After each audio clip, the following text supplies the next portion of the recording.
Alors le dernier volet de protection des informations concerne la définition des droits sur les objets pour les différents utilisateurs. Le système des droits est géré sous forme de privilèges. Alors la première chose à bien comprendre dans le monde des bases de données, c'est que le créateur d'une relation ou d'une vue en est le propriétaire et c'est à lui de gérer cet objet. C'est lui qui va effectivement pouvoir donner des droits à des utilisateurs ou à des groupes d'utilisateurs. Et quand on donne un droit, on peut aussi autoriser à retransmettre ce droit. On ne maîtrise pas la retransmission des droits en cascade. On est relativement précis dans le monde des bases de données sur les types de droits que l'on peut transmettre. Donc on ne va pas, comme dans les mondes par exemple Unix, dire qu'il y a juste un droit de lecture et d'écriture, d'exécution. On va dire qu'on a un droit de lecture, c'est l'équivalent, c'est notre select. Mais le droit de mise à jour, on va différencier, est-ce que j'ai le droit de créer des nouvelles informations, insert, est-ce que j'ai le droit d'en supprimer, delete, ou est-ce que j'ai le droit de mettre à jour les informations qui sont déjà présentes dans la base de données. Donc on va correctement définir les différents types de droits. Alors ça va s'écrire toujours en SQL avec, cette fois-ci, un ordre grant, select, insert, update, delete, on un objet, donc une relation ou une vue, to un utilisateur. Et de façon optionnelle, on peut ajouter le with grant option qui donne le droit de retransmettre ce droit. Alors si on regarde un petit scénario avec deux utilisateurs, DeFUD et Lecoq, en vertical la chronologie, l'utilisateur DeFUD commence par donner un droit select sur sa relation 20 à l'utilisateur Lecoq. Du coup, après, l'utilisateur Lecoq peut faire select étoile from DeFUD.20, donc le nom du propriétaire, point le nom de la relation. Par contre, si cet utilisateur fait update DeFUD.20 pour modifier les degrés, cet ordre-là sera bien entendu refusé puisque le droit d'update n'a pas été donné par l'utilisateur DeFUD. Celui-ci peut ensuite dire « Ok, je te donne le droit de select à l'utilisateur Lecoq et le droit de modification, mais juste de l'attribut cru. Et je vais le donner à deux utilisateurs, Lecoq et Mamar, avec le droit de transmettre ce droit. » Donc effectivement, on peut enrichir les systèmes de droit et les transmissions de droit. Au fur et à mesure de l'évolution de la confiance entre DeFUD et Lecoq, il peut à la fin dire grant all, donc tous les droits, sur la relation 20 à l'utilisateur Lecoq. Et effectivement, l'utilisateur Lecoq pourra tout faire.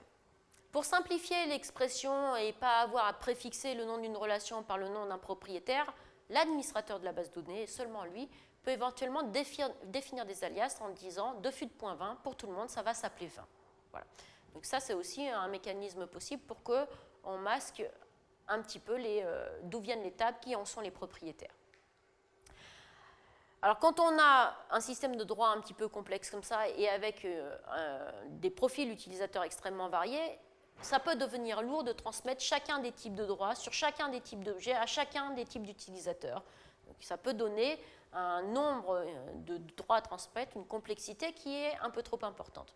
Donc ce qu'on a pour simplifier dans les bases de données, on peut alimenter des rôles avec des droits et donner ces rôles à des utilisateurs. Donc on va faire des grants sur des rôles et des grants de rôles sur les différents utilisateurs pour avoir un système un peu plus gérable.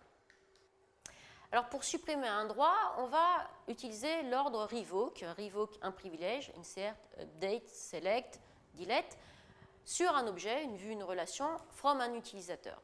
Et ce système de révocation va révoquer en cascade si le droit avait été transmis avec transmission de droit. Mais en faisant attention au moment, au timestamp, au moment auquel les droits ont été transmis. Donc on va illustrer ça sur un petit scénario. On va considérer qu'un responsable d'équipe va transmettre des droits à différents utilisateurs. Donc il va par exemple transmettre un droit à une bonne sœur à 9 h, le même droit à son employé de bureau à 10 h. Par la suite, la bonne sœur va transmettre ce droit à 11 h à une touriste, à midi à une mère de famille et à 13 h à une nurse. Dans le même temps, à 13 h, la touriste transmet le droit au Mexicain. À 14 h, l'employé de bureau transmet ce même droit à la touriste. Au bout d'un moment, le responsable d'équipe se rend compte que ce droit s'est trop propagé, qu'il y a des soucis, et il va révoquer des droits. Donc il va commencer par révoquer à 16 h le droit qu'il a donné à la bonne sœur. Alors la question qu'on peut se poser, c'est qu'en est-il des droits après cette révocation pour les différents utilisateurs. Il est assez clair qu'il y a un certain nombre d'utilisateurs qui n'ont plus du tout de droit d'accès à ces informations. Donc, en l'occurrence, effectivement, la bonne sœur, la mère de famille, la nurse, il semble évident qu'elles n'ont plus accès à ces différents droits. Mais qu'en est-il de l'employé de bureau, de la touriste et du Mexicain? Alors, l'employé de bureau, il n'y a pas de raison qu'on lui ait supprimé sa transmission de droits. La touriste, il n'y a pas de raison non plus puisqu'elle a reçu effectivement le droit à 14 heures de cet employé de bureau, donc elle doit le conserver. Mais alors le Mexicain, doit-on lui supprimer le droit?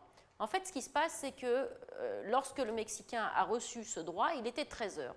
Et à 13 heures, il n'avait reçu le droit que via la touriste qu'il avait reçu à ce moment-là de la bonne sœur. Donc il n'a pu avoir le droit que en provenance de la bonne sœur, donc on va bien entendu lui supprimer le droit en cascade. Donc vous voyez que ces mécanismes-là peuvent être effectivement assez fins. Alors en conclusion, les droits et les vues sont effectivement deux mécanismes qu'il faut absolument associer pour assurer la protection des informations. Les droits vont effectivement nous dire quel type de manipulation on peut faire, mais on va donner ces droits sur des vues pour délimiter les frontières des données auxquelles on a accès, les données qu'on peut interroger ou modifier. Donc on va créer des vues, par exemple la vue 20 Beaujolais, et ensuite on va donner une interrogation, un droit select sur cette vue au producteur de Beaujolais. Donc il faut absolument associer les droits et les vues pour assurer une bonne protection de l'information.